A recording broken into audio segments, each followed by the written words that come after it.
नमस्कार मित्रांनो, मुंबईच्या धावपळीच्या आयुष्यातून थकलेला विशाल, एक तरुण स्थापत्य इंजिनियर, अखेर 2 आठवड्याची सुट्टी घेऊन कोकणातील आपल्या गावाकडे निघाला होता. त्याला एका जुन्या बंद कारखान्याचं सरकारी सर्वे काम दिलं गेलं होतं.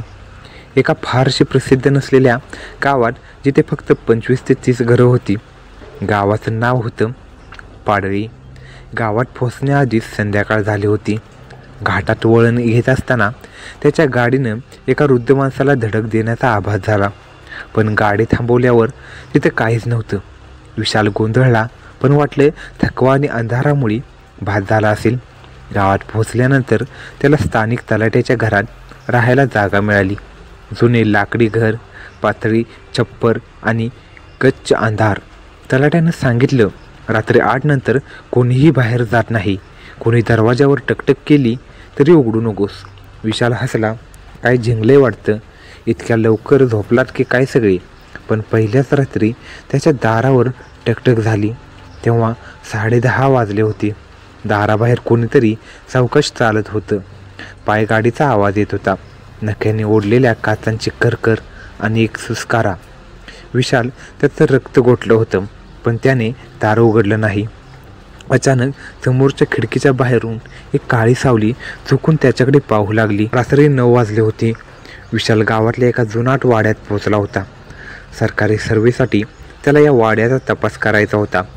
वाडा मोठा होता, पण पाडझड झालेला. छतावर वटवागळं झुलत होती आणि घराच्या कोपऱ्यात पालींनी आपलं राज्य निर्माण केलं होतं. तो एकटाच होता. गावकऱ्यांनी सांगितलं होतं की या वाड्यात सूर्य मावळल्यानंतर कोणीही जात नाही. पण विशाल विज्ञानावर विश्वास ठेवणारा माणूस होता.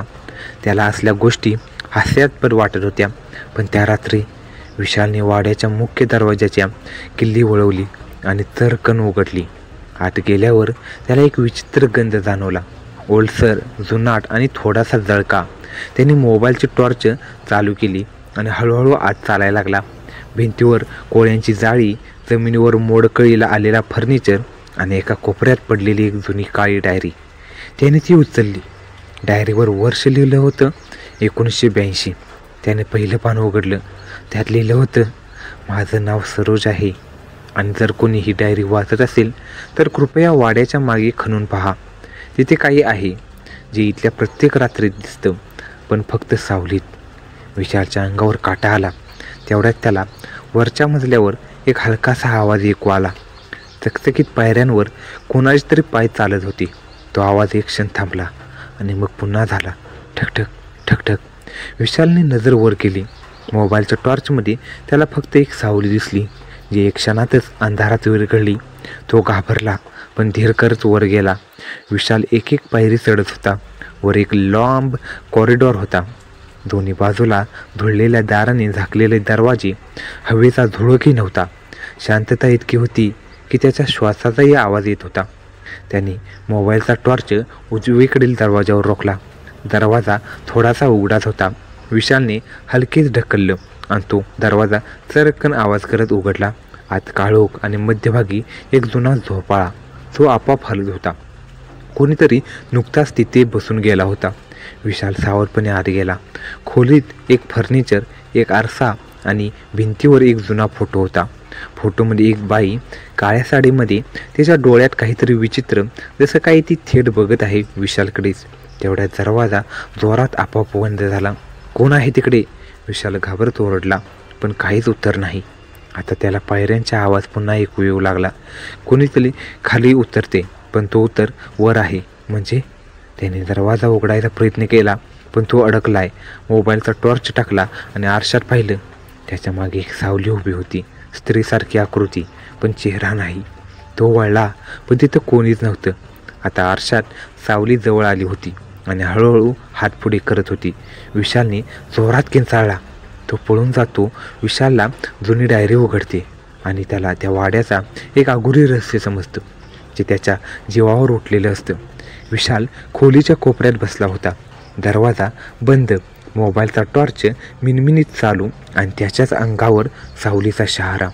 हात थरथरत असतानाही त्याने ती 1982ची डायरी पुन्हा उघडली. दुसऱ्या पानावर लिहिलं होतं, ह्या वाड्याचा शाप एक स्त्री घेऊन आली. तिचं नाव आहे सरोज. ती इथलीच होती, पण गावकऱ्यांनी तिला जिवंतपणेच मृत मानलं, कारण ती भाकीत करायची, भूतांशी बोलायची आणि एक दिवस तिच्या आवाजात सगळं घर गजरून गेलं. हा वाडा एक दिवस रक्ताने भरून जाईल. विशालला आठवलं, गावात एका म्हाताऱ्या आजीनं सांगितलं होतं, त्या वाड्यात काळं पाणी आहे रे, आणि त्या पाण्यात एक बाई साठवली गेली आहे. त्याचवेळी दरवाजा आपोआप उघडला. तिथे एक मुलगी उभी होती. धुळीने भरलेले कपडे, डोक्यावर पदर आणि चेहऱ्यावर भयानक शांतता. ती बोलली नाही, फक्त हाताने खुणा केली, माझ्या मागे चल. विशाल घाबरत उठला आणि तिच्या मागे गेला. ती त्याला तळमजल्याच्या मागच्या अंधाऱ्या दारापाशी घेऊन गेली, जिथे कधीच कोणी जात नाही असं गावकऱ्यांनी सांगितलं होतं. ती बाई दरवाजाच्या पुढे उभी राहिली आणि हळूहळू गायब झाली. फक्त एक वास राहिला, केवढा आणि धुपाचं मिश्रण. विशालने दरवाजा उघडला. तिथे एक जुनं जिनं खाली उतरायचं होतं. विशाल थरथरत त्या जुन्या जिन्यावरून खाली उतरू लागला. प्रत्येक पायरीवरून एक वेगळाच आवाज येत होता. जणू पायरीही त्याला अडवायचा प्रयत्न करत होती. जणू साक्षात वाड्याच्या भिंती त्याच्याशी बोलत होत्या. खाली उतरल्यावर त्याला एक संपूर्ण अंधाराचं दालन दिसलं. तिथे ना खिडकी होती ना दिवा, फक्त भिंतीवर लटकलेल्या कंदील.